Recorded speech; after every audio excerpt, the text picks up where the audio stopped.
تم اگر مجھے صرف اس پانی پر ٹرکھانا چاہتی ہو جو تم نے مجھے ابھی تک نہیں دیا تو تم غلط فہمی کا شکار ہو۔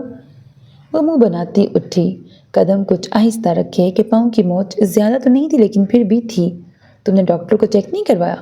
وہ اس کے پاؤں کو دیکھ رہا تھا۔ بانو آپا نے رخ موڑ کر معطر کو دیکھا، پھر ایرک کو، پھر معطر کو۔ اتنی چوٹ بھی نہیں تھی۔ تم ایک لاپرواہ لڑکی ہو، سر افسوس سے ہلاتے تبصرہ کیا۔ وہ بنا غور کیے کچن کی طرف گئی۔ سالن گرم کیا، روٹیاں پکا رکھی تھیں، انہیں دوبارہ گرم کیا، ٹیبل پر لگایا، گلاس رکھے اور وہیں کھڑے کھڑے ان دونوں کو آواز دی۔ ایرک تب تک بانو آپا کو متاثر کرنے کی پوری کوشش کر رہا تھا۔ تم بہت بولتے ہو ایرک، اگر اچھا نہ بولتے تو میں تم سے تنگ آ جاتی۔ وہ اس کے کسی قصے پہ ہنس رہی تھیں۔ معطر رک کر انہیں دیکھے گئی۔ عرصے بعد وہ ہنسی تھی، عرصے بعد وہ خود ہنسی تھی۔ ایرک کے بارے میں رائے تھوڑی سی دوبارہ تبدیل ہوئی۔ اتنا برا بھی نہیں تھا۔ معلوم نہیں یہ کیا تھا لیکن میں نے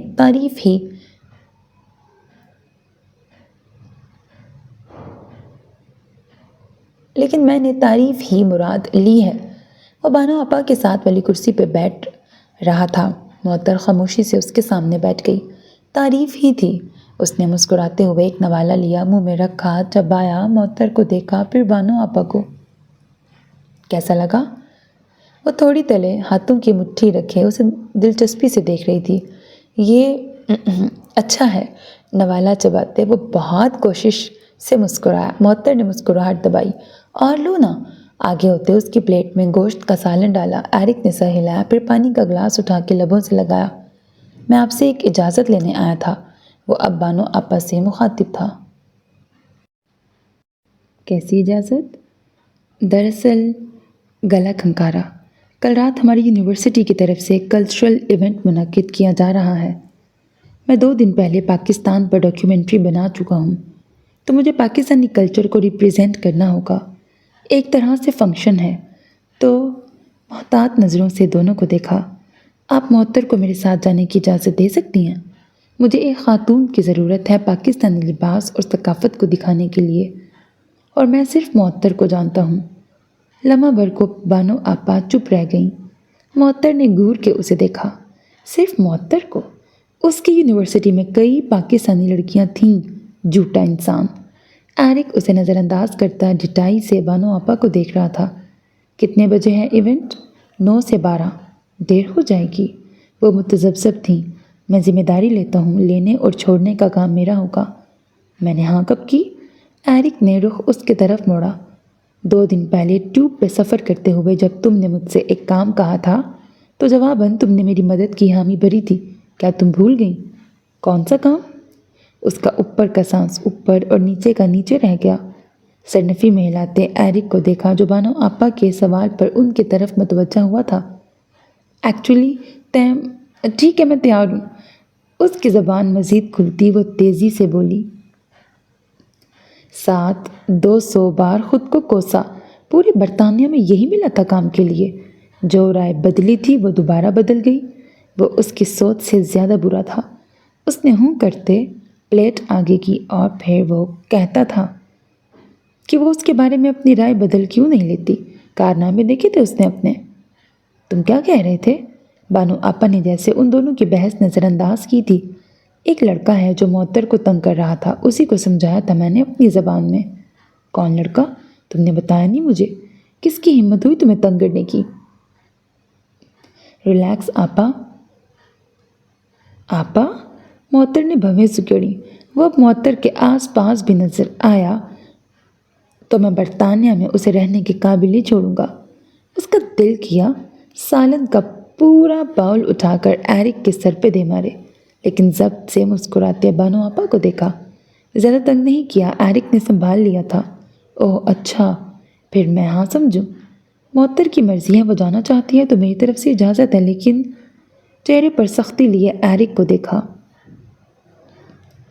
اسے صحیح سلامت اسٹیشن سے لے کر اور چھوڑ کر جانے کی ذمہ داری تمہاری ہوگی۔ وہ جھنجھلائی۔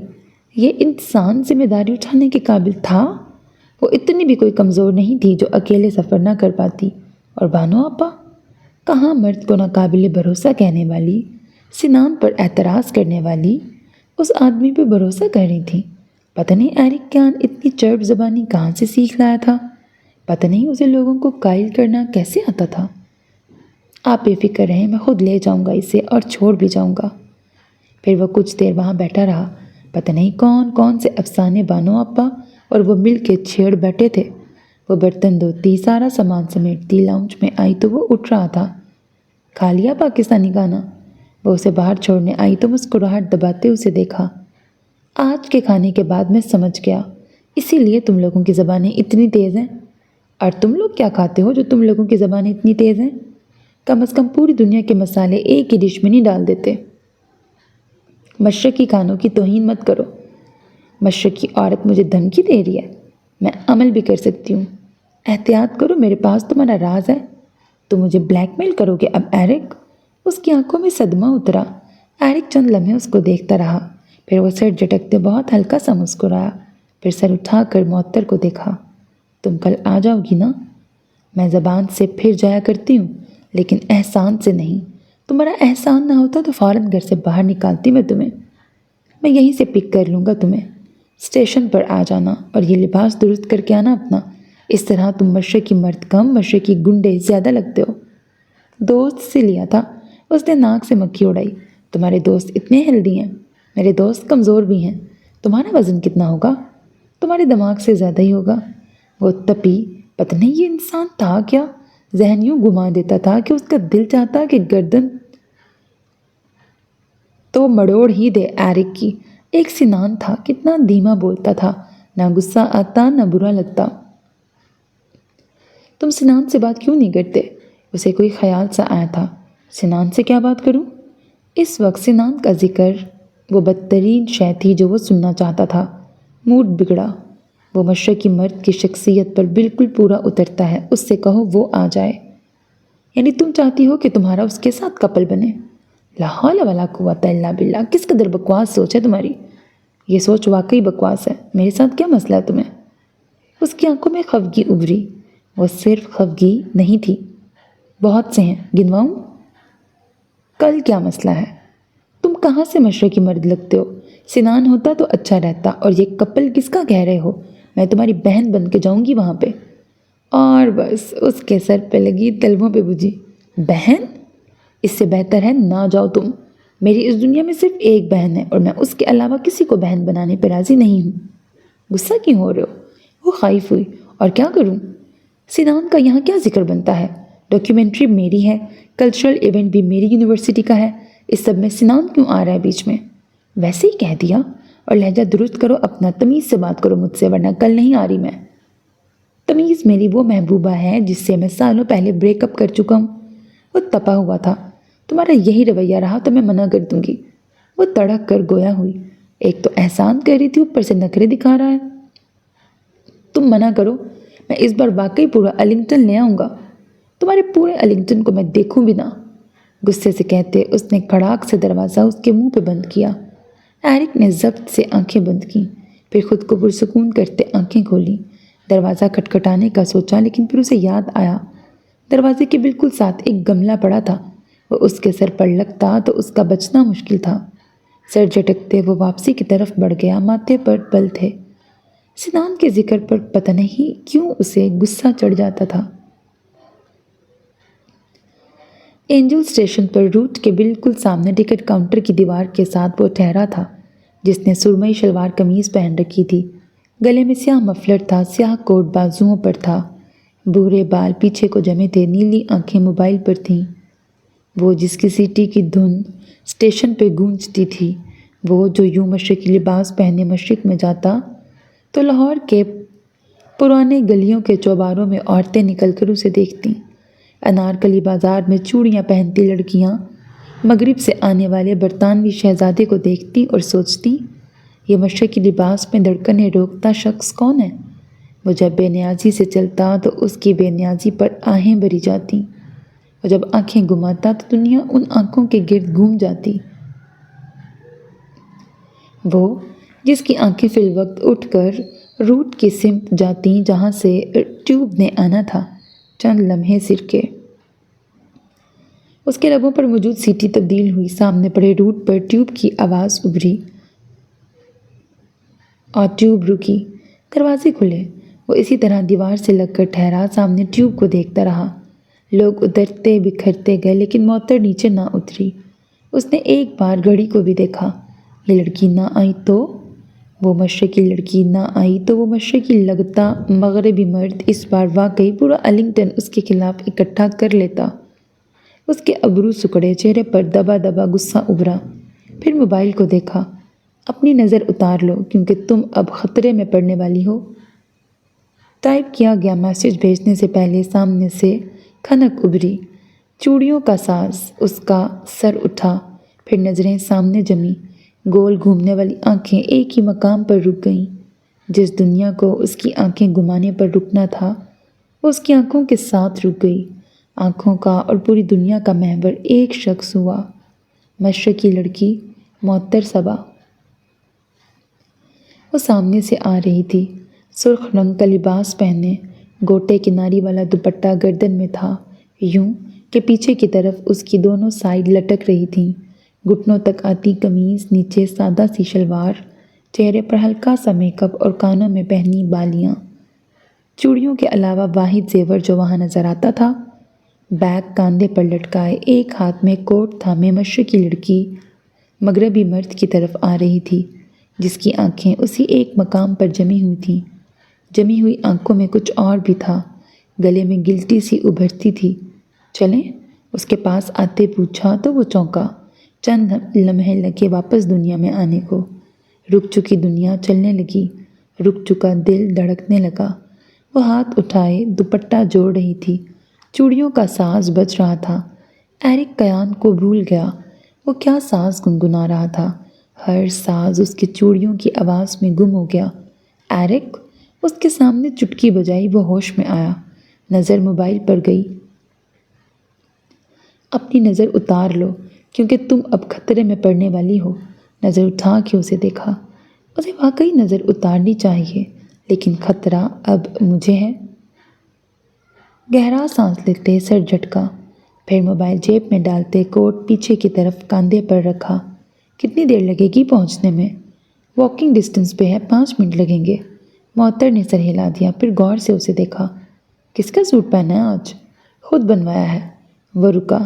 کیسا لگ رہا ہوں؟ اچھے لگ رہے ہو۔ سنان سے بھی زیادہ؟ وہ نہیں جانتا تھا اس نے یہ کیوں پوچھا تھا۔ معطر نے ٹھٹک کر اسے دیکھا۔ اس سے کیوں مقابلہ کر رہے ہو؟ مباحث نہ کر رہا ہوں، بتاؤ۔ وہ اپنی جگہ اچھا لگ رہا تھا، تم اپنی جگہ۔ مجھے نہیں معلوم، وہ جھنجھلائی۔ بانو آپا نے پکڑ کر 1990 کا اپنے جہیز کا کوئی سوٹ نکال کے پہنا دیا تھا، اوپر سے میک اپ بھی کر دیا تھا۔ وہ خود کو خود ہی عجیب لگ رہی تھی۔ ایسا تھا تو اسے کسی اور سے پوچھنا چاہیے تھا۔ تم سیاسی بیان دے رہی ہو، میں صرف تم دونوں کا دل نہیں توڑنا چاہتی۔ سنان یہاں نہیں ہے، تم مجھے منتخب کر سکتی ہو۔ یہاں نہیں ہے لیکن وہ ہے تو صحیح نا۔ ایرک اسے دیکھتا رہا، پھر اس کے کاندھے ڈھیلے پڑے۔ وہ تھا، وہ وہاں نہ ہو کر بھی تھا، لیکن اس کے ہونے سے ایرک کیان کو کیا مسئلہ؟ میں صرف 1 گھنٹہ رکوں گی، اس سے زیادہ نہیں۔ آدھا گھنٹہ بھی کافی ہوگا۔ 30 منٹ بعد مجھے اسٹیشن پہ چھوڑ جانا۔ آفر نہیں کی، معلومات دی ہیں۔ اسٹیشن سے کچھ فاصلے پر گارڈن تھا جہاں باہر صحن میں کرسیاں اکٹھی کی گئی تھیں۔ وہ ایک ساتھ اندر داخل ہوئے تو معطر نے بے اختیار سکون کا سانس لیا۔ اسے خواہ لگ رہا تھا کہ وہ کچھ زیادہ ہی تیار ہو گئی ہے۔ یہاں تو سب گویا شادی پہ آ گئے تھے۔ یوں لگتا تھا ہر ملک سے ایک ایک بندے کو پکڑ کر ثقافتی تقریب منائی گئی تھی۔ وہ سٹی یونیورسٹی آف لندن کے زیر اہتمام کیا جانے والا ایونٹ تھا، جہاں یونیورسٹی میں زیر تعلیم طلباء و طالبات کو ثقافتی میل جول بڑھانے کا موقع فراہم کیا گیا تھا۔ یوں بھی نہیں تھا کہ پابند کر دیا گیا تھا کہ اپنے ملک کا لباس ہی پہننا ہے۔ وہاں سیاہ فام گورے امریکی بن کے گھوم رہے تھے، ترک افریقی، بنگالی ملیشین بن کر اور انگریز ایرک پاکستانی بن کر۔ میرے ساتھ رہنا، اپنے دوستوں کی طرف جاتے ہوئے ایرک نے سرگوشی کی۔ اس نے سیاہ کوٹ پہن لیا تھا۔ اب کیا ہر وقت تمہارے ساتھ چپکی رہوں؟ کم از کم سب کی نظر پڑنے تک ہاں۔ معطر نے ہاتھ جھلایا۔ ذرا ایرک کی نظر تو ہٹے، اس نے ادھر ادھر ہو جانا تھا، اور ایرک کی نظر ہٹ کہاں رہی تھی۔ وہ وہیں صوفے پہ بیٹھ گئی۔ ایرک سامنے ٹھہرا تھا، اسے بیٹھتے دیکھ ابرو اچکائے۔ کیا ریمپ واک؟ معطر کی نظر سامنے گئی۔ ہر ملک کا ایک ایک جوڑا سامنے ریمپ پر واک کر رہا تھا۔ وہ بتک گئی۔ تم یہ تو توقع ہی مت رکھنا، صرف چلنا ہی تو ہے۔ وہ دیکھو ہاتھ پکڑ کے چل رہے ہیں۔ تم ہاتھ مت پکڑنا، تم میرے پاس بھی مت بھٹکنا۔ اگر آج مجھے اس ریمپ پر چلنے کا کہا تو میں ہار جاؤں گا۔ وہ جھنجھلایا۔ ہار جاؤ؟ اس ایک مقام پر مجھے ہارنا منظور ہے۔ اس ایک مقام پر تم جیتنے کا سوچنا بھی مت۔ اس ایک مقام پر مجھے ہار نامنظور ہے۔ اس ایک مقام پہ تم جیتنے کا سوچنا بھی مت۔ اس سے اچھا تم آتے ہی نہ، میں کاریا یا کنزا سے کہہ دیتا۔ وہ خفا ہوا۔ ابھی بھی کہہ دو۔ تب کیوں رہی ہو؟ بحث کیوں کر رہے ہو؟ ایرک اسے خفگی سے دیکھتا رہا، پھر پلٹ گیا۔ اس کی بلا سے وہ ناراض ہو یا جو بھی، وہاں ایک دو میڈیا والے بھی تھے۔ وہ یہ حماقت نہیں کر سکتی تھی۔ پہلے پتہ ہوتا تو یہاں آتی ہی نہ۔ جلتے کھڑتے وہ اسٹیج سے دور رکھے صوفے پر جا بیٹھی۔ ایک تو ایرک سے پچھلے چند دنوں میں چند کام پڑ گئے تھے، تو مجبوراً ہاں کرنی پڑی، ورنہ اسے کوئی شوق نہیں تھا یوں کسی ثقافتی تقریب کا حصہ بننے کا۔ موبائل نکالتے میسیجز چیک کیے۔ اس مرتبہ تنخواہ میں سے بھی اپنے لیے بہت کم رقم رکھی تھی، ورنہ سوچا تھا نیا کوٹ ہی لے لیتی۔ باقی سارے پاکستان بھیج دیے تھے۔ بابا کا علاج، مبشرہ اور اون کے اخراجات، گھر کے اخراجات۔ موبائل کھولتے اس کے ارد گرد سے لندن غائب ہو جاتا اور وہ پاکستان پہنچ جاتی، جہاں برآمدے میں بیٹھ کر وہ اور دانیال گھر کا بجٹ بناتے تھے۔ ایک ایک روپے کی بچت، اب ایک ایک پاؤنڈ کی بچت۔ برطانیہ کا پاؤنڈ پاکستانی روپے میں تبدیل ہو جاتا اور برطانیہ۔ اس نے سر اٹھا کر کھلے آسمان کو دیکھا۔ لوگوں کو لگتا ہے برطانیہ خوابوں کو پورا کرنے کی سرزمین ہے۔ ایک بار جانے کا موقع مل جائے گویا زندگی سنور جائے گی، اور اس کا دل چاہتا تھا وہ یہاں آنے والے ہر شخص کو روک دے۔ وہ انہیں بتائے کہ برطانیہ آپ کو اپنے اندر ایسا قید کر دیتا ہے کہ رہائی ناممکن بن جاتی ہے۔ وہاں بچت صرف خیال، کامیابی صرف خواب بن جاتی ہے۔ وہاں غریب ساری زندگی بچت کرتے رہ جاتے، پھر بھی زندگی کے اختتام پر ان کے پاس سوائے چند پاؤنڈز کے کچھ نہیں بچتا تھا۔ برطانیہ تیز دوڑتی زمین تھی۔ ہر شخص جلدی میں تھا، ہر شخص کو کہیں پہنچنے کی جلدی تھی، کسی کے پاس رکنے کا وقت نہیں تھا، کسی کو سننے کی خواہش نہیں تھی۔ وہاں لوگ ایک دوسرے سے بے نیاز اور بیزار تھے۔ اسے برطانیہ قید خانہ لگتا تھا۔ اس نے سر ارد گرد گھمایا اور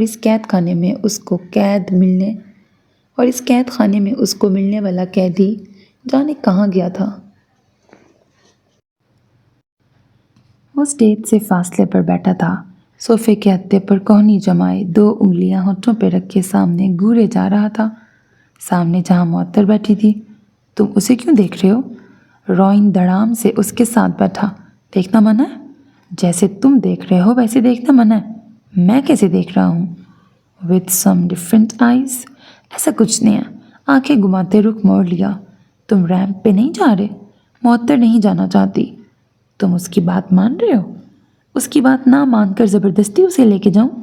معطر اچھا آپشن نہیں تھی، کنزا بہتر رہتی۔ ایرک کی نظر ان سے چند کرسیاں دور ٹہری کنزا پر گئی۔ سرخ و سفید رنگت بالوں کو پیچھے کی جانب کھلا چھوڑے وہ سیاہ ساڑی میں ملبوس تھی۔ پھر اس کی نظر معطر پر گئی۔ بالوں کو جوڑے میں باندھے وہ موبائل دیکھ رہی تھی۔ چند لٹیں چہرے پہ آ رہی تھیں۔ وہ معطر نہیں ہے، اس نے سر نفی میں ہلایا۔ تم نے معطر کا کیا کرنا تھا؟ اس جیسی بھی چل جاتی۔ وہ معطر جیسی بھی نہیں ہے۔ روئن کے ہاتھ میں تھاما، سرخ مشروب لیتے ہونٹوں سے لگایا۔ نظریں اب بھی معطر پر جمی تھیں۔ اس جیسا کوئی کہاں تھا؟ اس جیسا اب کوئی رہا کہاں تھا؟ اتنی کوئی خاص بھی نہیں ہے معطر، اتنی عام بھی نہیں ہے۔ گونٹ گونٹ بھرتے اس نے وہ گلاس خالی کر دیا۔ تم کیا سوچ رہے ہو ایرک؟ میں جو سوچتا ہوں وہ تم سوچ بھی نہیں سکتے۔ وہ اٹھ کھڑا ہوا۔ وہ نظریں سامنے رکھے ہوئے تھی۔ ایرک کی نظر سامنے گئی۔ چند لڑکوں کے ہاتھ میں وہی سرخ مشروب تھا۔ وہ رکا۔ وہ لڑکوں کو نہیں، مشروب کو دیکھ رہی تھی۔ اور ناگواری سے دیکھ رہی تھی۔ اس نے ارد گرد دیکھا۔ جمی پاس ٹھہرا تھا، اس کے ہاتھ میں سگریٹ تھی۔ اس نے آگے بڑھتے ہوئے جھپٹی، کبھی کچھ اپنا بھی لیا ہے؟ جمی تپا، وہ کیمرہ جس میں تمہاری 2-4 تصویریں ہیں، اس لیے زبان قابو میں رکھو اپنی۔ وہاں ٹھہرے ٹھہرے 2-4 کش لیے، پھر سگریٹ اس کے ہاتھ میں رکھتے منہ کھول کر ہوا اندر اتاری۔ چہرے پر ہاتھ پھیرا اور گلا کنکارتے معطر کی طرف گیا۔ کچھ کھاؤ گی؟ وہ چونکی، پھر بیگ پہ ہاتھ رکھتی اٹھی۔ مجھے واپس جانا ہے۔ اتنی جلدی؟ تم نے کہا تھا آدھا گھنٹہ کافی ہوگا۔ یہ نہیں کہا تھا کہ تم واقعی آدھے گھنٹے بعد چلی جانا۔ ابھی تو سب سے ملنا ہے، ثقافتی چیلنج جس پر خطاب وغیرہ ہوگا، ثقافتی اشیاء کی رونمائی وغیرہ۔ اور اس نے ایرک کی بات کاٹ دی۔ مجھے مزید نہیں رکنا۔ وجہ جان سکتا ہوں؟ وہ اس سے کچھ زیادہ ہی فاصلے پہ ٹھہرا تھا۔ مجھے وحشت ہو رہی ہے یہاں پہ۔ ڈنر تو کر لو، بھوک نہیں ہے۔ تم نے سگریٹ پی ہے؟ آنکھوں میں ناگواری ابھری۔ ایرک نے بالوں پر ہاتھ پھیرا۔ اس کی سمیل اچھی ہے نا؟ زہر جیسی ہے، فاصلے پہ رہو مجھ سے۔ ناک پر ہاتھ رکھا۔ ایرک نے سر ہلاتے روئن کو ہاتھ ہلایا، کوئی اشارہ کیا اور اس کے آگے چلنے لگا۔ تم کہاں جا رہے ہو اب؟ تمہیں چھوڑنے؟ بچی نہیں ہوں۔ بچی نہیں ہو اسی لیے تو جا رہا ہوں۔ میں اکیلی چلی جاؤں گی، جانتا ہوں، لیکن اگر میں جاؤں گا تو مجھے تسلی رہے گی۔ تمہاری بانو آپا سے وعدہ کیا تھا۔ وہ سنجیدہ تھا، نہ مذاق نہ کچھ اور۔ معطر سر جھٹکتے آگے بڑھی۔ کوٹ اس نے پہن لیا تھا۔ گارڈن سے نکلتے سامنے سڑک تھی، لندن کی اونچی عمارتوں کے بیچ سیاہ سڑک جس پر وقفے وقفے سے ٹریفک گزر رہی تھی۔ وہ دونوں فٹ پاتھ پر چلنے لگے۔ تم آج پیاری لگ رہی ہو۔ معطر نے نظر گھما کر ایرک کو دیکھا۔ اس کا کوٹ جانے کہاں تھا، سیاہ مفلر اب بھی پہن رکھا تھا۔ وہ ارلنگٹن کے سرد موسم کا عادی تھا، وہ نہیں تھی۔ اسی لیے کوٹ کے بٹن بھی بند کر لیے تھے۔ تم بھی مشرقی مرد لگ رہا تھا۔ تمہیں تو مشرق ناپسند نہیں تھا؟ مجھے تو تم بھی ناپسند تھی۔ وہ تو غالباً اب بھی ہوں۔ وہ ہلکا سا ہنسی، بازو کوٹ میں ڈالے، چوڑیوں کا ساز ہنسی کے ساتھ شامل ہوا۔ میری رائے محفوظ ہے۔ بے نیازی سے کاندھے اچکائے۔ جاب کا کیا بنا تمہارا؟ مل گئی ہے۔ وہ جھٹکے سے رکی۔ واقعی؟ تم نے بتایا کیوں نہیں؟ ایرک وہیں رک گیا۔ لمحے بھر کو اسے سمجھ نہیں آئی وہ کیا ری ایکشن دے۔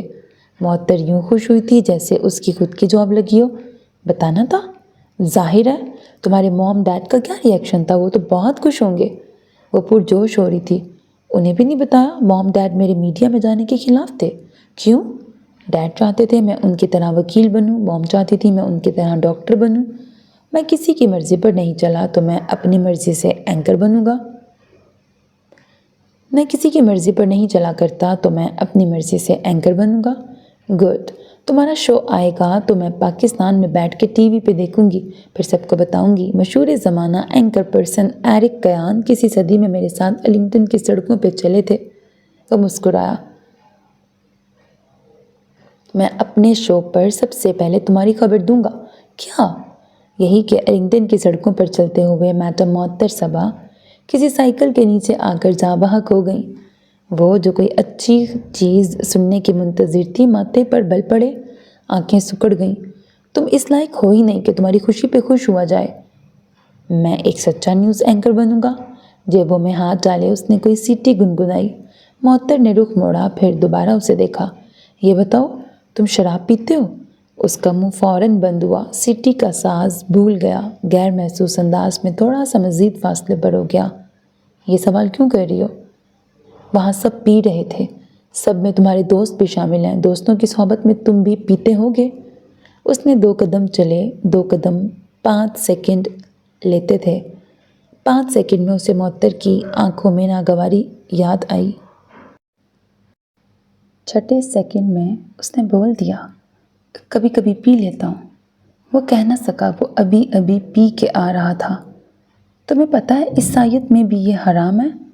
میں مذہب کا حصہ نہیں، کلچر کا حصہ سمجھ کے پیتا ہوں۔ حالانکہ جتنا تم مسلمانوں کے خلاف بولتے ہو، مجھے مذہبی لگتے ہو، یعنی پکے عیسائی۔ ایسی کوئی بات نہیں ہے۔ میرے ڈیڈ عیسائی ہیں، موم یہودی تھیں، پھر ڈیڈ کے لیے مذہب تبدیل کر لیا، اب وہ پتہ نہیں کیا ہیں۔ کبھی پوچھا نہیں میں نے، لیکن میں دونوں کے بیچ کا کچھ ہوں۔ انفیکٹ کبھی کبھی تو مجھے شک ہوتا ہے کوئی خدا ہے بھی یا نہیں۔ معطر رکی۔ تم ایتھسٹ ہو؟ نہیں بھائی، پتہ نہیں کیا ہوں۔ کیا ہم کچھ اور ڈسکس کر سکتے ہیں؟ مجھے مذہب ٹائپ چیزیں بیزار کر دیتی ہیں۔ وہ جو کہنا چاہتا تھا کہہ دیتا تھا، وہ سچا نہیں، منہ پھٹ تھا۔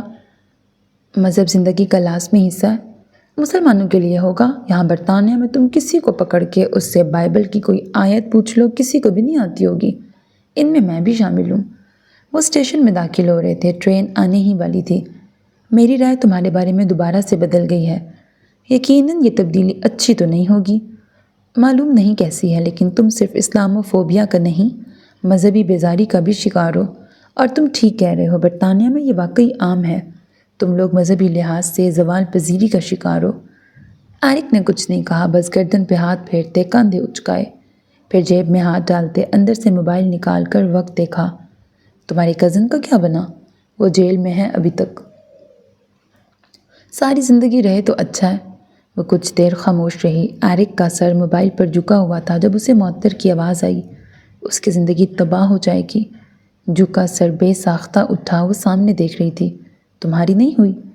جس نے کی وہ محبت نہیں کرتا تھا، میں تو کرتی تھی نا۔ کیا میں نے صحیح کیا ایرک؟ رخ موڑ کر اسے دیکھا۔ تم پچھتا رہی ہو؟ میرے دل کا وہ حصہ پچھتا رہا ہے جو اس سے محبت کرتا تھا۔ اپنے اس حصے کی سنو جو اس سے محبت نہیں کرتا۔ اسی کی تو سنی ہے۔ ٹیوب تیزی سے آتی رک رہی تھی۔ معطر سیدھی ہوئی، اس کا جوڑا ڈھیلا پڑ رہا تھا، بال چہرے پر آ رہے تھے۔ ایک ہاتھ سے اس نے بال پیچھے کیے۔ ایرک کی نظر اس کے کانوں میں پہنی بالیوں پر گئی، وہ جھول رہی تھی۔ معطر بنا ایرک کی طرف دیکھے آگے بڑھی، وہ ٹیوب پر پیر رکھ رہی تھی جب پیچھے سے آواز آئی۔ تیمور حیدر کو ساری زندگی افسوس کرنا چاہیے۔ معطر نے رک کر اسے دیکھا، وہ اسے دیکھ رہا تھا۔ کس لیے؟ معطر صبا کے نہ ملنے پر۔ معطر صبا کے نہ ملنے پر کون افسوس کرے گا؟ ممکن ہے کوئی ہو جسے معطر صبا عزیز ہو، اور جسے معطر صبا نہ ملے، تم اس سے اس کا خسارہ پوچھنا۔ وہ چند لمحے اسے دیکھتی رہی، پھر سر جھٹکتے ٹیوب کے اندر داخل ہو گئی۔ ایرک وہیں ٹھہرا رہا۔ ٹیوب آہستہ پھر تیزی سے چلی اور اس کی نظروں کے سامنے سے گزر گئی۔ اس نے گہرا سانس لیتے رخ واپسی کی طرف موڑ لیا۔ آخری رو میں سامان رکھتی معطر نے تیسری بار سر نکال کر اس گاہک کو دیکھا جو سیاہ جینس پر سفید سویٹر پہنے ہوئے تھا۔ وہ کبھی کوئی پیکٹ اٹھاتا، اسے دیکھتا، پھر رکھ دیتا، پھر کوئی دوسرا پیکٹ اٹھا کر اس پر درج معلومات پڑھنے لگتا۔ یوں لگتا تھا جیسے وہ خریداری کرنے آیا ہو اور بھول گیا ہو کہ اسے کیا لینا ہے۔ وہ آخری پیکٹ رکھتی اس تک آئی۔ کیا میں آپ کی مدد کر سکتی ہوں سر؟ شائستگی سے مخاطب کیا تو وہ گویا چونکا، پھر اسے دیکھ کے مسکرایا۔ مجھے اپنے گھر کے لیے پردے لینے ہیں۔ آپ غلط جگہ پہ آئے ہیں، میں تو صحیح جگہ سمجھ کے آیا تھا۔ اب صحیح جگہ پہ چلے جائیں۔ ہاتھ سے باہر کی طرف اشارہ کیا۔ آپ مجھے اسٹور سے نکال رہی ہیں؟ میں آپ کو شرافت سے جانے کا کہہ رہی ہوں۔ شرافت سے یاد آیا، آپ نے وہ نظم سنی ہے، شرافت علی کو گولی لگی ساری دنیا رونے لگی؟ کیا میں درست پڑھ رہا ہوں؟ یہ شرافت علی ہی تھا نا؟ سیریسلی سنان؟ اس نے ابرو اچکائے تو سنان نے ایک ہاتھ جیب میں ڈالے، دوسرے سے کان کھجایا۔ میں ٹاپک ڈھونڈنے کی کوشش کر رہا ہوں جس پہ ہم بات کر سکیں۔ کیا پاکستان کی معاشی حالت بہتر موضوع رہے گا یا برطانیہ میں بڑھتی مہنگائی؟ آپ کو یہاں کیا کام ہے؟ اس نے سینے پہ ہاتھ باندھے سنجیدگی سے سنان کو دیکھا۔ مجھے تو نہیں ہے، جسے ہے وہ اپنا کام کر رہی ہے اور میں کمپنی ڈھونڈنے کی کوشش کر رہا ہوں۔ معطر کی نظر سامنے کھڑی لوئی پر گئی۔ وہ سامان نکالتی ٹرالی میں رکھتی جا رہی تھی۔ یہ اپنی ماں کے ساتھ کیوں نہیں آئی؟ وہ بیزی تھیں، اور اس کے ڈیڈ؟ وہ اس سے زیادہ بیزی تھے۔ آپ کو نہیں لگتا لوگ آپ کی اچھائی کا ناجائز فائدہ اٹھاتے ہیں؟ آپ مجھے اچھا کہہ رہی ہیں؟ میں آپ کو معصوم کہہ رہی ہوں، یعنی بیوقوف کہہ رہی ہیں۔ اس نے سر ہلایا، پھر مسکراہٹ دبائی۔ آپ چاہیں تو آپ بھی میری اچھائی کا فائدہ اٹھا سکتی ہیں، میں مائنڈ نہیں کروں گا۔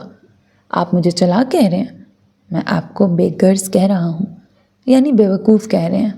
ایک پل کو وہ دونوں چپ ہو گئے، پھر دونوں ہنس دیے۔ آپ ڈھونڈیں یہاں پڑتے، میں جا رہی ہوں، میرے ورکنگ آورز چل رہے ہیں۔ ورکنگ آور کے بعد مل سکتی ہیں؟ کیوں ملنا ہے؟ ایک مشورے کی ضرورت ہے۔ جب میں یہاں نہیں تھی تو کس سے مشورہ کرتے تھے؟ جب آپ یہاں نہیں تھیں تو کسی سے مشورے کی ضرورت ہی نہیں پڑتی تھی۔ اب کیوں پڑ گئی ہے؟ کیونکہ اب مجھے مشورے سننا اچھا لگتا ہے۔ مشورے دینا اور سننا قومی مشغلہ۔ وہ سر جھٹکتے آگے بڑھنے لگی جب پیچھے سے اس کی آواز آئی، میں پاکستان واپس جانے کا سوچ رہا ہوں، چلا جاؤں؟ وہ دھیرے سے پلٹی۔ کیوں؟ ہمیشہ یہاں تھوڑی رہوں گا۔ اب تک کیوں تھے پھر؟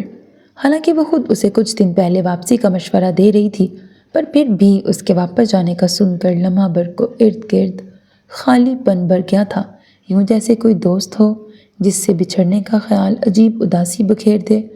اب تک ایک وجہ تھی، اب اسی وجہ سے واپس بھی جا رہا ہوں۔ کیا وجہ؟ وہ کچھ دیر اسے دیکھتا رہا، پھر نظر اس کی کلائی پر گئی۔ آپ نے چوڑیاں کیوں نہیں پہنی؟ اسٹور میں منع ہے۔ کاندھے اچکائے۔ پھر یہ جاب چھوڑ دیں۔ جی؟ جس جگہ پہ آپ کو آپ کی پسند کے مطابق نہیں رہنے دیا جا رہا وہ جگہ چھوڑ دیں۔ آپ کو برطانوی لباس پسند ہے یا پاکستانی؟ پاکستانی۔ تو کیا آپ اپنے آفس میں شلوار قمیض پہن کے جاتے ہیں؟ وہ ہنسی۔ اب وہ ہنسنے لگی تھی، بات بے بات، یوں ہی بغیر کسی وجہ کے۔ وہ مسکرایا، پھر نظر دوبارہ اس کی کلائی پہ گئی۔ مجھے برا لگا تھا۔ کیا؟ آپ کی کلائیوں کا خالی ہونا۔ وہ اس کی ایسی ہی باتیں، یہی الفاظ پل بھر کو عجیب کیفیت میں مبتلا کر دیتے تھے۔ ہیلو معطر۔ بڑی سی ٹرالی گھسیٹتی لوئی ان کے درمیان آ رکی تو وہ دونوں اس کی طرف متوجہ ہوئے۔ سنان نے ٹرالی دیکھتے ابرو اچکائے۔ معطر مسکرائی۔ ہیلو لوئی، تم نے دوستی توڑ دی مجھ سے؟ نہیں تو پھر تم مجھے کوئی تحفہ کیوں نہیں بھجواتی؟ سنان دانت پہ دانت جماتے اس کے پیچھے آیا اور ٹرالی پکڑی۔ تحفہ مانگنا اچھی بات نہیں ہوتی لوئی۔ مجھے یہ بات بتانے کے لیے میرے موم ڈیڈ ہیں، تم کچھ اور بتاؤ۔ اتنا کھانا صحت کے لیے اچھا نہیں ہے۔ بھری ٹرالی کو دیکھتے اس کے چہرے پر کچھ بےچارگی ابھری۔ یوں کہو اتنے کھانے کے پیسے بھرنا جیب کے لیے برا ہے، لیکن تم خود مجھے… ٹھیک ہے چلو۔ سنان نے گھبرا کر ٹرالی گھسیٹی جب تیزی میں وہ ٹرالی اچانک سامنے آنے والے سے زور سے ٹکرائی۔ وہ یکدم بوکھلایا۔ آئی ایم سوری بانو آپا۔ معطر پریشانی سے آگے کو ہوئی۔ سنان کے باقی الفاظ زبان میں رہ گئے۔ آپ ٹھیک ہیں؟ دیکھ کے نہیں چل سکتے لڑکے؟ وہ گھٹنا پکڑے کرا رہی تھیں۔ سنان کو شدید شرمندگی ہوئی۔ آئی ایم سوری آنٹی، میں نے دیکھا نہیں۔ آنٹی کس کو کہہ رہے ہو؟ وہ مزید سیخ پا ہو گئی۔ وہ مزید گھبرایا۔ معطر نے بمشکل مسکراہٹ ضبط کی۔ آپ… سنان کی غلطی نہیں ہے، آپ اچانک آئی تھی سامنے۔ اب کہ بانو آپا چونکی، غور سے سامنے ٹھہرے لڑکے کو دیکھا۔ اونچا لمبا قد، روشن پیشانی، آنکھوں کی نرمی اور پشیمانی، ہینڈسم اور پیارا سا سنان۔ تم سنان ہو؟ جی، آپ جانتی ہیں مجھے؟ وہ حیران ہوا۔ صرف جانتی ہی ہوں۔ معطر مجھے بٹھاؤ کہیں۔ اللہ میرا گھٹنا۔ سامان لینے آ گئی، سوچا تمہاری جاب کی جگہ بھی دیکھ لوں گی۔ وہ گھٹنا پکڑے مسلسل کرا رہی تھیں۔ سنان کو مسلسل شرمندگی ہو رہی تھی۔ وہ لوئی کو ساتھ لیتا کاؤنٹر تک آیا اور سارا سامان وہاں رکھا۔ اس پر میری آدھی سیلری خرچ ہو جائے گی لوئی۔ دانت پیستے سامان کو دیکھا۔ باقی آدھی سے تم 1 ماہ گزارا کر لو گے، کچھ نہیں ہوتا۔ تم نے تو رضاکارانہ مدد کی پیشکش نہیں کی تھی؟ اس نے ایک نظر معطر پر ڈالی۔ بانو آپا کرسی پہ بیٹھی تھیں۔ شرمندگی مزید بڑھ گئی۔ یہاں آنے کا فیصلہ تمہارا تھا۔ دیکھو میں اپنے دل کو روک سکتی ہوں، زبان اور ہاتھ کو نہیں۔ تم مجھ سے یہ توقع کیسے رکھ سکتے ہو کہ میں کسی کھانے کی چیز کو دیکھوں اور میرا ہاتھ اسے اٹھائے نہ؟ تم پہ بھروسہ کر کے غلطی کی میں نے۔ بیچاری خاتون زخمی ہو گئی۔ آنٹی نہیں کہو گے؟ وہ بتی سی نکالتے مسکرائی۔ سنان نے گور کے اسے دیکھا، پھر سامان پکڑتے کارڈ لڑکے کو دیا۔ چلو اب ان کی خیریت پوچھیں۔ وہ تمہیں ڈانٹیں گی، برحق ڈانٹیں گی۔ میں کتنا شرمندہ ہو رہا ہوں تم سوچ بھی نہیں سکتی۔ وہ بیگ پکڑے اسٹور کی سائڈ پر آیا۔ آپ کو زیادہ چوٹ لگی ہے تو ہاسپٹل چلیں؟ نہیں سنان۔ وہ جو کچھ کہنے لگی تھی، بانو آپا کی آواز پر الفاظ زبان پر ہی رہ گئے۔ تم اب مجھ پہ اپنی امیری کا روب جما رہے ہو؟ نہیں۔ وہ مزید بوکھلایا۔ معطر کو بیچارے پہ ترس آنے لگا۔ آپ جائیں سنان، میں دیکھ لوں گی۔ یہ کیوں جائے گا؟ تم رکو یہیں پہ، اور تم لڑکے مجھے اپنی گاڑی میں گھر چھوڑ دو میرے گاڑی ہے نا تمہارے پاس؟ اس نے تیزی سے سر ہلایا۔ معطر کچھ متذبذب سی بانو آپا کو دیکھنے لگی۔ کیا لینے آئی تھیں آپ؟ لسٹ کاؤنٹر پہ رکھی ہے، واپسی پہ لیتی آنا۔ ہاتھ دو مجھے۔ اس نے آگے بڑھتے ان کا ہاتھ تھاما، سہارا دے کے انہیں اٹھایا۔ سنان چہرے پر ڈیروں شرمندگی لیے خاموشی سے انہیں دیکھتا رہا، پھر لوئی کا سامان اٹھایا، اسے آگے جانے کا اشارہ کرتے پارکنگ کی طرف گیا اور گاڑی کا دروازہ کھولا۔ آپ کمفرٹیبل رہیں گی میرے ساتھ؟ بیٹے کی عمر کے ہو تم میرے۔ ناک منہ چڑھاتے وہ پیچھے بیٹھی۔ نہیں، ایکچولی مجھے لگا شاید معطر ساتھ جانا چاہیں تو۔ یہ بچی جا تو رہی ہے، وہ لوئی کا کہہ رہی تھیں۔ اس نے سر ہلا دیا۔ دروازہ بند کرتے لوئی کا سامان پیچھے رکھا اور پھر معطر تک آیا۔ سیریسلی میں بہت زیادہ شرمندہ ہوں، میرا ارادہ انہیں چوٹ پہنچانے کا نہیں تھا۔ اٹس اوکے سنان، وہ ٹھیک ہیں۔ وہ نرمی سے مسکرائی تو سنان سر جھٹکتے گاڑی کی طرف بڑھا۔ گاڑی سٹارٹ کرتے لوئی کو سیٹ بیلٹ لگانے کا کہا اور اسے دیکھتے ہلکا سا مسکراتے گاڑی سٹارٹ کر دی۔ معطر ان کی گاڑی کو غائب ہوتے دیکھتی رہی، پھر سر جھٹکتے اندر بڑھی۔ پیچھے سے کوئی ورکر ڈانٹ کر اسے بلا رہا تھا۔ کبھی کبھی وہ سوچتی تھی سنان اتنا اچھا کیوں تھا۔ نمبر کیا ہے تمہارا؟ ان کی گاڑی کی طرف واپس آؤ تو بانو آپا سنان سے پوچھ رہی تھیں۔ Mobile number? ظاہر ہے خاندان نمبر تو پوچھنے سے رہی میں۔ وہ چڑ گئیں۔ سنان نے بے ساختہ لوئی کو دیکھا، وہ ہنسی ضبط کرنے کے چکر میں سرخ ہو رہی تھی۔ گہرا سانس لیتے اس نے اپنا نمبر بتانا شروع کیا۔ اسے پہلے ان خاتون کو فینسبری پارک چھوڑنا تھا، پھر لوئی کو گھر اور پھر اپنے اپارٹمنٹ میں بیٹھ کر اپنی ڈائری پر آج کی ملاقات کا قصہ لکھنا تھا۔ لبوں پر مسکراہٹ ابھری، اس نے وہ چھپانے کی کوشش نہیں کی۔ ہاں ٹھیک ہے، اب وہ یاد آتی تھی تو مسکراہٹ خود بخود چہرے پر آ جاتی تھی، تو وہ کیا کرے؟ ایرک کے پیچھے سے گزرتا رائن لمحے بھر کو رکا، اس کے پیچھے ٹہرتے موبائل کو غور سے دیکھا۔ تم معطر کو سٹاک کر رہے ہو؟ ایرک نے جھٹ موبائل نیچے کیا، پھر سر گھما کے اسے گھورا۔ کتنے بد اخلاق ہو تم، کتنے اخلاق والے ہو تم جو یہ کہہ رہے ہو۔ وہ اس کے سامنے والی کرسی پر آ بیٹھا۔ فری لیکچر چل رہا تھا تو وہ دونوں کینٹین میں تھے۔ کسی کے موبائل میں تانک جھانک نہیں کرتے، لیکن کسی کی زندگی میں ضرور کرتے ہیں۔ اس کی آئی ڈی کیوں سٹاک کر رہے ہو؟ میں نے تم سے پوچھا کہ تم نینسی کے ڈپارٹمنٹ ہر روز کیا کرنا چاہتے ہو؟ یعنی تم اسی نیت سے معطر کی آئی ڈی سٹاک کر رہے ہو جس نیت سے میں نینسی کے ڈپارٹمنٹ جاتا ہوں؟ ایرک اب سامنے رکھا برگر کھا رہا تھا۔ کس نیت سے؟ رائن مسکراتے ہوئے سیدھا ہوا۔ محبت ہو گئی ہے نا معطر سے؟ برگر ایرک کے منہ میں پھنس گیا۔ زور سے کھانستے اس نے پانی کا گلاس اٹھایا اور گٹا گٹ پی گیا۔ یہ کھانسی بر وقت آئی ہے؟ رائن پیچھے کو ہوتا محظوظ سا مسکرا رہا تھا۔ ایرک نے سرخ پڑتا چہرہ اٹھا کے اسے گھورا۔ بکواس بند کرو اپنی۔ محبت بکواس شے ہے؟ تمہارے منہ سے نکلتی ہے تو بکواس لگتی ہے، میرے منہ سے تمہارے لیے یہ بات نکلتی ہے تو تمہیں زیادہ بکواس لگتی ہے۔ تمہیں لگتا ہے مجھے سینے پہ انگلی رکھی مجھے یعنی ایرک کو کسی سے محبت ہو سکتی ہے؟ ہو گئی ہے، میں تمہارا منہ توڑ دوں گا۔ میں دعا کروں گا تمہارا دل نہ ٹوٹے۔ ایرک واقعی مکہ بناتا اس کے منہ کی طرف لے جا رہا تھا جب اس کا موبائل بجا۔ مکہ بنتا ہاتھ مٹھی بنا، پھر نیچے آ گرا۔ معطر کی کال آ رہی ہے، اٹھا لو۔ رائن ایک بار پھر تپانے والے انداز میں مسکرایا۔ میں نہیں اٹھاؤں گا۔ اس نے گلاس لبوں سے لگایا۔ پکا؟ تم دفع کیوں نہیں ہو جاتے رائن؟ تاکہ تم اس کی کال اٹھا سکو، تاکہ میں تمہارا منہ نہ توڑ دوں۔ رائن کاندھے اچکاتے وہیں بیٹھا رہا۔ ایرک کی نظر موبائل پر گئی، پھر رائن پر، پھر موبائل پر، اور وہ موبائل اٹھاتا جھٹکے سے اٹھا۔ کال اٹھاتے کان سے لگائی، پیچھے اسے رائن کا کہا صاف سنائی دیا تھا۔ ہیلو ایرک، کہو۔ موبائل کان سے لگائے وہ ریلنگ سے ٹیک لگا گیا، ایک ہاتھ جیب میں ڈال لیا۔ تمہارے پاس میری بالی ہے کان کی؟ کون سی؟ اور میرے پاس کیوں ہوگی؟ اللہ جی، پتہ نہیں کدھر گئی۔ اس دن تمہارے کلچرل ایونٹ پہ پہن کے گئی تھی، وہیں گم ہو گئی شاید۔ وہاں نہیں ہوئی، تم نے واپسی پر پہن رکھی تھی، وہیں ہوگی۔ تم نے غور سے نہیں دیکھا ہوگا۔ میں نے غور سے ہی دیکھا تھا معطر، میں نے تمہیں غور سے ہی دیکھا تھا۔ وہ سر جھکا کر پاؤں کو دیکھ رہا تھا۔ معطر نے اس کی بات دھیان سے نہیں سنی تھی۔ تم وہاں جا کے دیکھ سکتے ہو، کیا معلوم وہیں کہیں ہو، اسی گارڈن میں۔ کسی عملے سے پوچھ لینا، تمہاری یونیورسٹی والے تھے تو شاید کسی کو علم ہو۔ وہ اب تک وہاں ہوگی، وہ میرے لیے قیمتی تھی۔ اچھا ٹھیک ہے، میں اسے خود ڈھونڈ لوں گی۔ میں دیکھوں گا۔ نہیں، میں میں دیکھ لوں گا معطر، انفیکٹ میں ابھی کسی کام سے وہیں جا رہا تھا تو تمہارا کام کر دوں گا۔ پکا؟ ہاں۔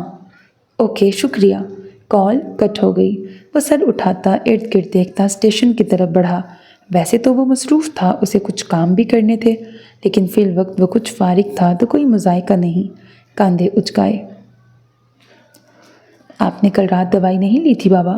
افسوس سے سر ہلاتے اس نے سامنے بیٹھے افتخار صاحب کو دیکھا۔ وہ آنکھوں پر نظر کا چشمہ لگائے اخبار پڑھ رہے تھے۔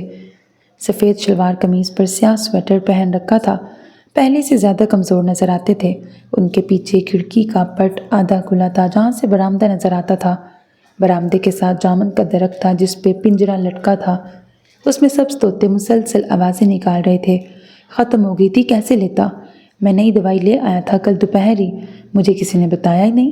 آپ کی بیڈ سائڈ ٹیبل پہ رکھی تھی، نظر نہیں آئی۔ آپ اب جھوٹ بولیں گے؟ تم بول سکتے ہو، میں نہیں بول سکتا۔ میں نے کیا جھوٹ بولا ہے؟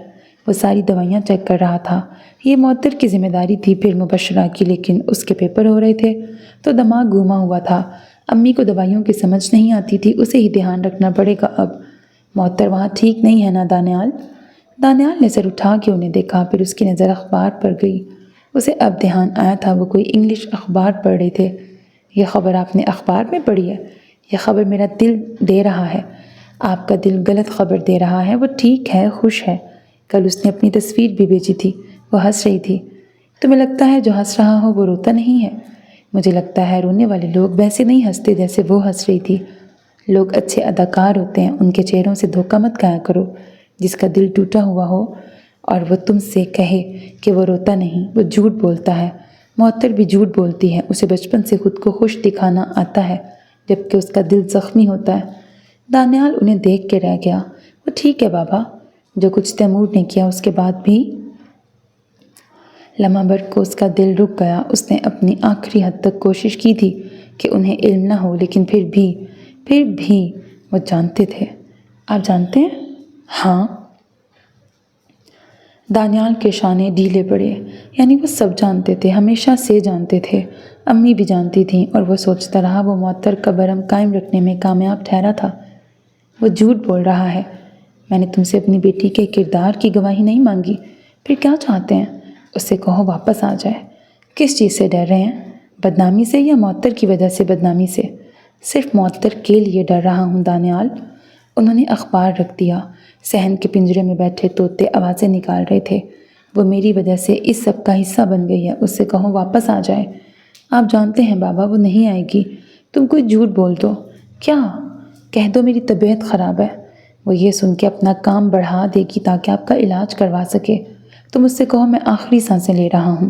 بابا، دانیال کی آواز صدمے سے پھٹ گئی۔ اسے یہ کہو گے تو واپس آ جائے گی۔ وہ لاچار نظر آنے لگے۔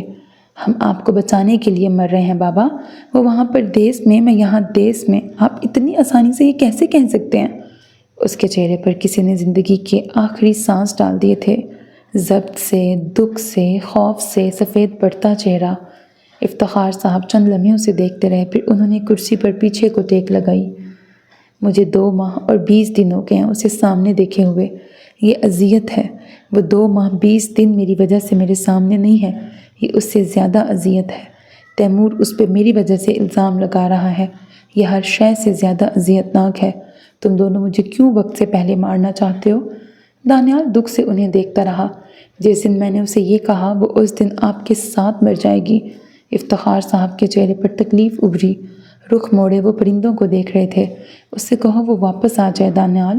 میں ہر شے برداشت کر سکتا ہوں، لیکن وہ میری وجہ سے اذیت سے گزرے یہ نہیں۔ وہ وہاں ٹھیک ہے۔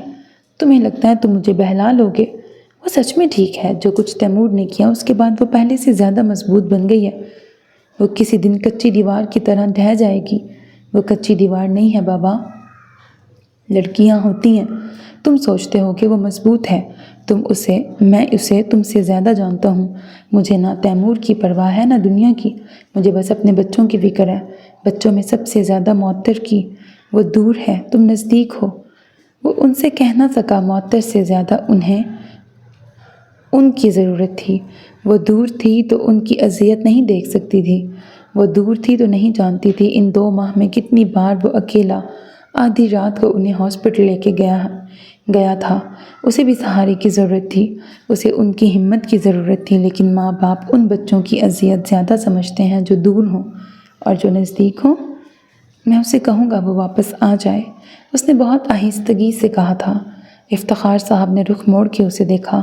وہ جس دن آئی اسی دن ہم یہ شہر چھوڑ دیں گے۔ آپ بدنامی سے ڈر رہے ہیں نا؟ ہاں، معطر کی بدنامی سے۔ آپ نے ہمیں بہادری سکھائی ہے۔ تمہیں بہادری سکھاتے سکھاتے میں بزدلی کا سبق یاد کر بیٹھا ہوں۔ میں اب مزید یہ سب برداشت نہیں کر سکتا۔ دانیال، اس سے کہو واپس آ جائے تاکہ ہم سب یہاں سے چلے جائیں۔ میں اپنا حق اپنے بچوں کی خاطر چھوڑ دوں گا۔ انہوں نے رخ واپس پرندوں کی طرف کر لیا۔ وہ سر جھکائے دوائیاں گنتا رہا۔ سر اٹھاتا تو وہ اس کی نم آنکھیں دیکھ لیتے۔ وہ مرد تھا، اسے رونا نہیں تھا، پر دل کے جو ٹکڑے ہو رہے تھے وہ۔ دروازہ کھلا تو سنان نے سلام کرتے ہوئے ہاتھ میں تھاما پھولوں کا گلدستہ جھجک کر ان کی طرف بڑھایا۔ وعلیکم السلام، اندر آؤ۔ وہ سر ہلاتے ان کے پیچھے بڑھا۔ باہر بارش ہو رہی تھی تو اس نے چھاتا تھام رکھا تھا۔ جینز پر سفید شرٹ اور نیلا کوٹ پہن رکھا تھا۔ اندر آتے چھاتا لاؤنج میں رکھا اور ارد گرد دیکھا۔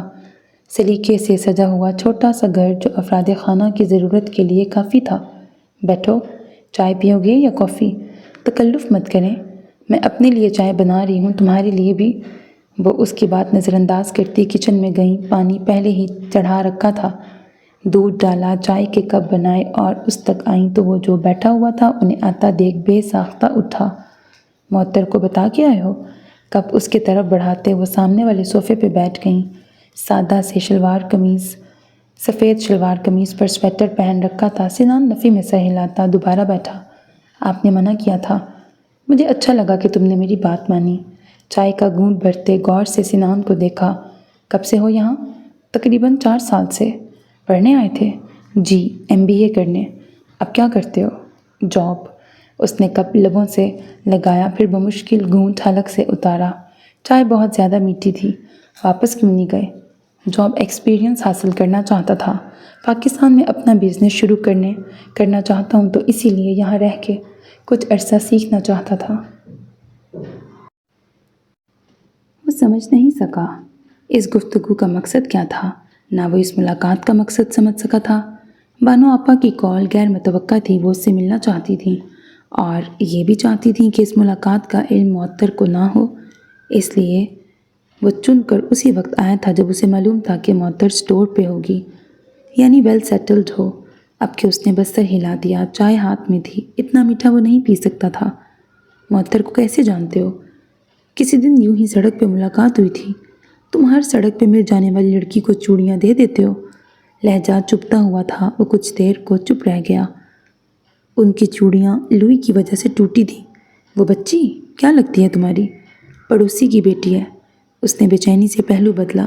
معلوم نہیں گفتگو کس سمت جا رہی تھی، لیکن اس کے دل میں کچھ کھٹک رہا تھا۔ پھر اس سے ٹوٹنے والی چوڑیاں تمہاری ذمہ داری تو نہیں تھیں؟ وہ اس بار کچھ زیادہ دیر خاموش رہا۔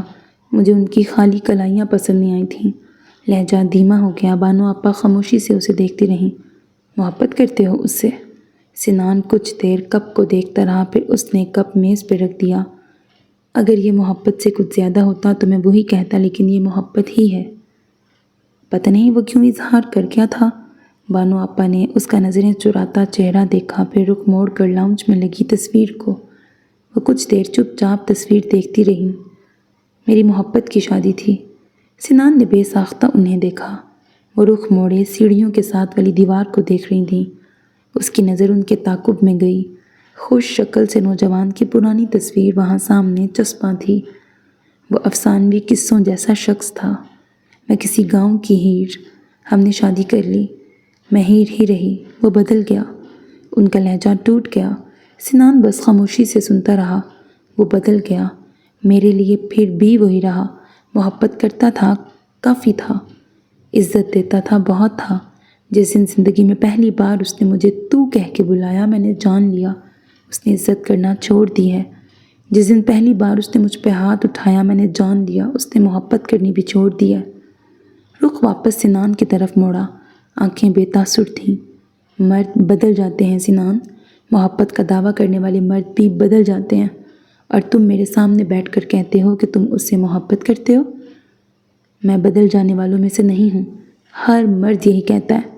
ہر مرد سنان سادی نہیں ہوتا۔ ہر عورت معطر صبا ضرور ہوتی ہے۔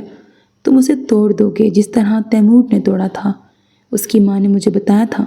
میں اب اس بچی کا دل دوبارہ نہیں ٹوٹنے دینا چاہتی۔ میرے لیے ہر عورت معطر صبا نہیں ہے۔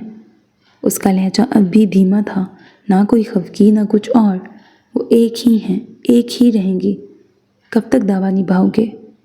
جس دن اس جسم سے روح نکلی اس دن تک وہ میرے دل میں موجود واحد عورت رہیں گی۔ وہ پل بھر کو بالکل چپ ہو گئیں، پھر گہرا سانس لیا۔ اور اگر تم نے بھی اس کا دل توڑ دیا؟ میں تیمور حیدر نہیں ہوں آپا، نرمی سے کہا تو جیسے ان کے ارد گرد ہر الجھن ختم ہو گئی، اعتراض بھرا ہر صفحہ خالی ہو گیا۔ ابھی میرے سامنے کہا ہے اور پھر کسی دن تم اسے تیمور حیدر کے نام سے تانے دو گے۔ وہ میرے لیے لکھی گئی ہوں گی تو میری عورت ہوں گی، اور میں اپنی عورت کی عزت کرنا جانتا ہوں۔ میں وہ نہیں ہوں جو انہیں ان کے ماضی کا تانا دے۔ تمہارے لیے یہ بات قابل اعتراض نہیں ہے کہ ایک کیفے میں ویٹریس ہے؟ خدشات تھے کہ ختم ہی نہیں ہوتے تھے۔ میں نے معطر سے محبت کی ہے، ان کے کام سے نہیں۔ بانو آپا نے پرسکون سانس لیا۔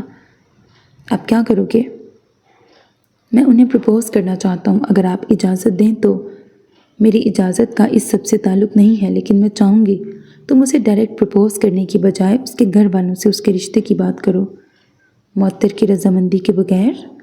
وہ اپنے ماں باپ کے فیصلے پر راضی رہے گی، لیکن تم وہ حماقت مت کرو جو میں نے کی تھی۔ میں اس کی والدہ سے بات کروں گی تمہارے حق میں، لیکن بہتر ہوگا تم خود اپنی فیملی سے بات کر کے معطر کے گھر رشتہ بھیجو۔ وہ کچھ دیر سوچتا رہا، پھر سر ہلایا۔ آپ ٹھیک کہہ رہی ہیں، میں ویسے بھی پاکستان جانے کا سوچ ہی رہا تھا۔ مجھے اپنی فیملی سے بات کرنی چاہیے، اس سے پہلے معطر سے بات کرنا حماقت ہوگی۔ تمہارے گھر والے منع کر دیں گے؟ وہ چٹکی۔ نہیں، بالکل نہیں، مجھے بس انہیں اعتماد میں لینا ہے، یہ مناسب رہے گا۔ اس نے سر ہلا دیا، پھر گھڑی پہ وقت دیکھتے اٹھا۔ آپ کا شکریہ کہ آپ نے مجھے سنا۔ انہوں نے سر ہلایا، پھر اس کے ساتھ اٹھتے دروازے تک آئیں۔ سنان لمحہ بھر کو دروازے پر رکا۔ شاید وہ کچھ پوچھنا چاہتا تھا، شاید وہ کچھ کہنا چاہتا تھا، لیکن پھر سر جھٹکا۔ میں جلد پاکستان جانے کی کوشش کروں گا۔ وہ نہیں پوچھو گے جو پوچھنا چاہتے ہو؟ وہ انہیں دیکھتا رہا، پھر ہلکا سا ہنسا۔ 2 سوال ہیں، پوچھ لوں؟ جواب پہ منحصر ہے۔ ایک یہ کہ معطر نے منع کر دیا تو؟ کوئی خدشہ تھا، کوئی ڈر تھا، کوئی وہم تھا جو اس کی آنکھوں میں تھا۔ بانو آپا ہلکا سا مسکرائیں۔ میں اس کے دل کا حال نہیں جانتی، لیکن اگر تم اس کے پاس انتخاب کی صورت آئے تو وہ تمہیں ہی منتخب کرے گی، یقین رکھو۔ سنان کے چہرے پر سکون اترا، پھر اس نے دنیا جہان کی معصومیت چہرے پر سجائی۔ دوسرا سوال پوچھ لوں؟ تمہارے چہرے سے لگ رہا ہے یہ سوال میرے متعلق ہے۔ پوچھ سکتے ہو۔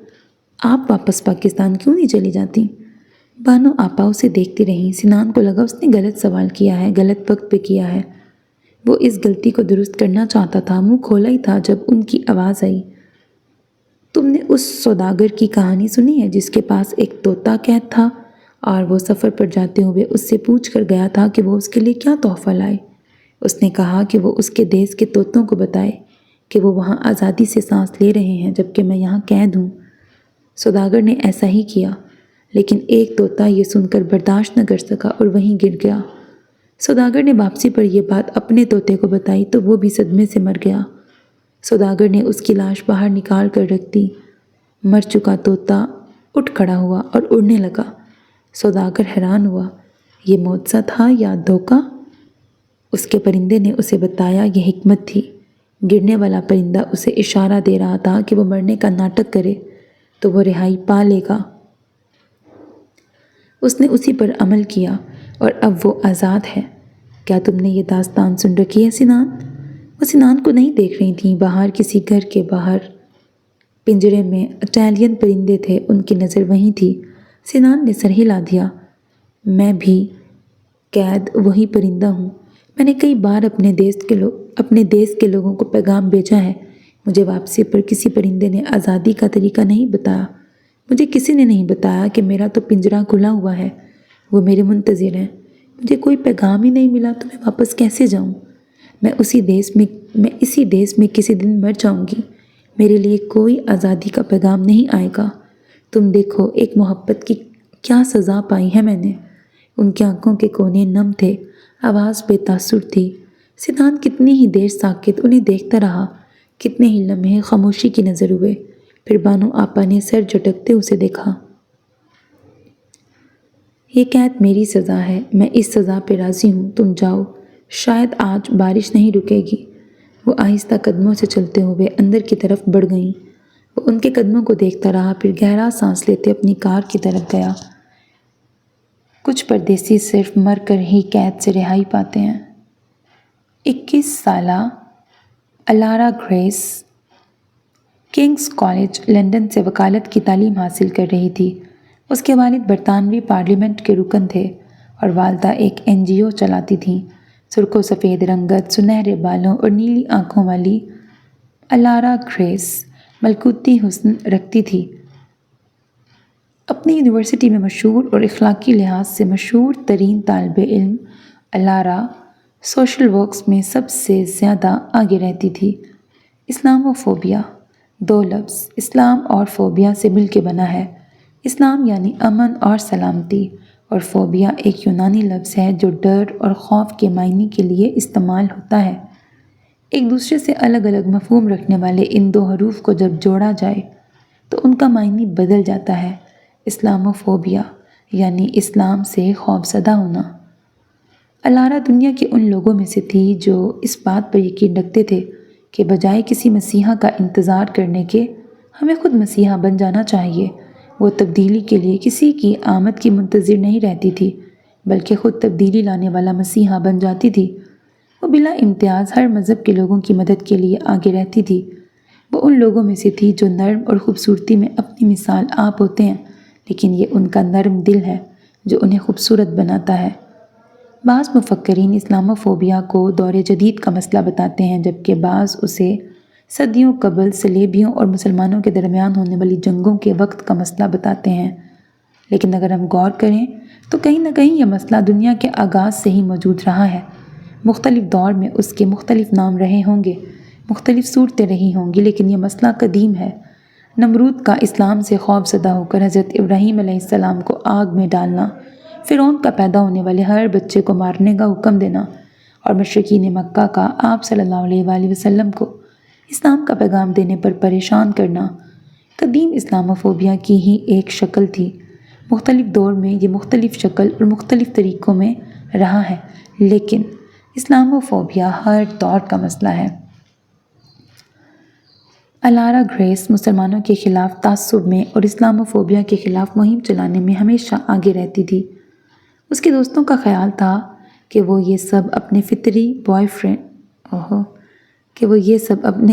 بوائے فرینڈ کو خوش کرنے کے لیے کرتی ہے، جبکہ وہ ان باتوں کی پرواہ نہیں کرتی تھی۔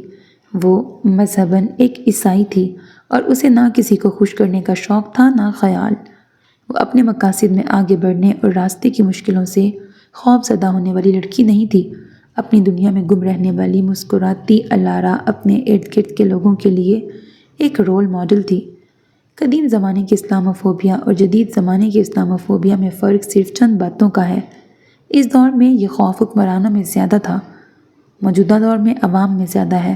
12ویں صدی میں لڑی جانے والی مسلمانوں کے خلاف جنگوں کا جواز پیش کرنے کے لیے غیر مسلم حکمرانوں نے اپنی عوام کو یہ جواز دیا کہ مسلمان دنیا میں دہشت گردی اور فتنے کی وجہ ہیں، لہٰذا ان کا خاتمہ اور ان کی اندر کی برائی کو دور کرنا ضروری ہے۔ قدیم دور سے آغاز ہونے والے اس مسئلے نے آگے جا کر شدت اختیار کر لی۔ مسلمانوں کے خلاف نفرت کی یہ مہم ہندوستان پہ قبضے کے دوران مزید تیز کر دی گئی۔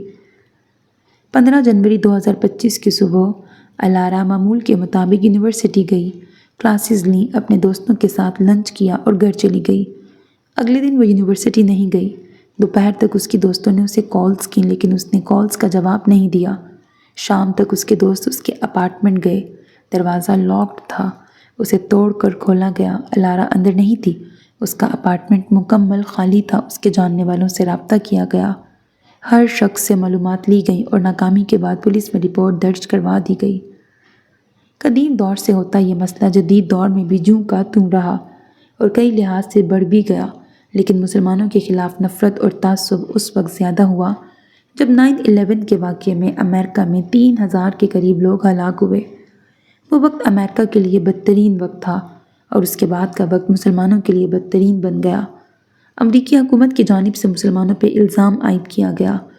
زمانہ قدیم کی طرح اس بار بھی دہشت گردی کا نام لے کر افغانستان پر جنگ مسلط کر دی گئی۔ ان سب میں دیگر مسلمانوں کی مشکلات بڑھ گئیں۔ انہیں ہر غیر مسلم ملک میں دہشت گرد قرار دیا جانے لگا، ان کے لباس کو دہشت گردوں کا لباس کہا جانے لگا اور مسلمانوں کو ان کے مذہب کی بنا پر نفرت کا نشانہ بنایا گیا۔ 17 جنوری 2025 کو الارا کی لاش ارلنگٹن کے قریب سنسان گلی میں ڈسٹ بن کے پاس سے ملی۔ ابتدائی رپورٹ کے بعد پولیس نے اسے زیادتی کے بعد قتل کا کیس قرار دیا اور قاتل کی تلاش شروع کر دی۔ یہ واقعہ اس کی یونیورسٹی کے لیے دھچکے اور دکھ کا باعث تھا۔ اسٹوڈنٹس نے یونیورسٹی لیول پر احتجاج اور مظاہرے شروع کر دیے اور پولیس سے قاتل کی تلاش اور اسے انصاف کے مطابق سزا دینے کا مطالبہ کیا جانے لگا۔ 9/11 کے بعد مسلمانوں کو اپنی شناخت غیر مسلم ممالک میں برقرار رکھنے کے لیے جدوجہد کرنی پڑی۔ ان کے بچوں کو اسکولوں میں تشدد کا نشانہ بنایا گیا۔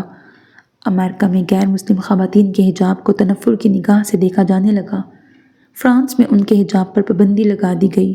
اس واقعے کو مذہبی نقطہ نظر سے دیکھا گیا اور یہ تمام مسلمانوں کو اس کا قصوروار ٹھہرا دیا گیا۔ ان سب میں غیر ملکی میڈیا میں مزید نقصان دہ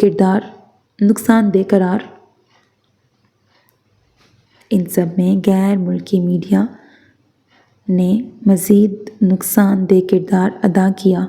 مسلمانوں کو اپنی فلمز میں شدت پسند اور دہشت گرد قرار دیا گیا۔ مسلمان ممالک کی پسماندگی کو ان کے مذہب کے ساتھ جوڑا گیا اور مسلمانوں پر زندگی مزید تنگ ہونے لگی۔ ابتدائی تحقیقات کے بعد پولیس نے الارا کے مسلمان بوائے فرینڈ حامد رئیسی کو گرفتار کیا، جسے آخری بار الارا کے اپارٹمنٹ جاتے دیکھا گیا تھا۔ یہ خبر اخبارات سے ٹی وی چینلز پہ چلنے لگی۔ مظاہرے یونیورسٹی سے پھیل کر شہر اور پھر ملک بھر میں پھیل گئے۔ جو قتل پہلے عام تھا وہ اب خاص بن گیا۔ معاملہ قتل سے شروع ہوتے اسلاموفوبیا تک پہنچ گیا۔ احتجاجی مظاہروں میں مسلمانوں کے خلاف نفرت انگیز بیانیے دیے گئے اور حامد رئیسی کو فوری سزا دینے کا مطالبہ کیا گیا۔ ان سب معاملات میں مسلمان ممالک کی خاموشی نے غیر مسلم ممالک کے پروپیگنڈے سے زیادہ برا کردار ادا کیا۔ نامناسب اقدامات اور صرف مذمتی بیانات پر اکتفا کرنے کی وجہ سے یہ مسئلہ جوں کا توں موجود ہے اور دن بدن مزید شدت پکڑ رہا ہے۔ مسلمان ممالک غیر مسلم حکمرانوں کی حرکتوں پر اور بیانات پہ خاموش ہیں۔ اقوام متحدہ کی جنرل اسمبلی کی جانب سے اسلاموفوبیا کا دن مقرر کرنے کے بعد بہت معمولی سطح پر اس کے خلاف تقریبات کو کافی سمجھ لیا گیا ہے اور مسلمانوں کو لگتا ہے انہوں نے اپنی ذمہ داری پوری کر دی۔ نامناسب اقدامات کی وجہ سے غیر مسلموں کا اسلام کو لے کے رویہ دن بدن بدتر ہوتا جا رہا ہے۔ غیر مسلم یہ بات سمجھنے سے قاصر ہیں کہ دہشت گردی کا کوئی مذہب نہیں ہوتا، وہ یہ بات سمجھنے سے بھی قاصر ہیں کہ جو اسلام ایک جان چاہے وہ غیر مسلم کی ہی کیوں نہ ہو، اسے پوری انسانیت کا قتل قرار دیتا ہے، وہ اسلام ظالم کیسے ہو سکتا ہے؟ یونیورسٹی میں شروع ہونے والا مظاہرات جلد وکلاء برادری اور پھر سوشل ورکرز کے بعد لندن سے پھیل کر پورے ملک میں شروع ہو گیا۔ برطانیہ میں موجود مسلمانوں کے لیے حالات تنگ سے مزید تنگ ہو گئے۔ پبلک پلیسز پر سرعام مسلمانوں کے خلاف باتیں اور اقدامات ہونے لگے۔ ورکنگ پلیسز پر انہیں ہتک کا نشانہ بنایا جانے لگا اور یہ سب آغاز تھا ایک بڑی تباہی سے پہلے کا آغاز۔ میرے عزیز listeners, this was the end of this episode. Hope that you like it. اپنا بہت خیال رکھیے گا، چینل کو سبسکرائب کرنا، ویڈیو کو لائک کرنا ہرگز نہ بھولیے گا، because that's how you can encourage me and that's the only kind of support and encouragement which I want from all of you. اللہ حافظ.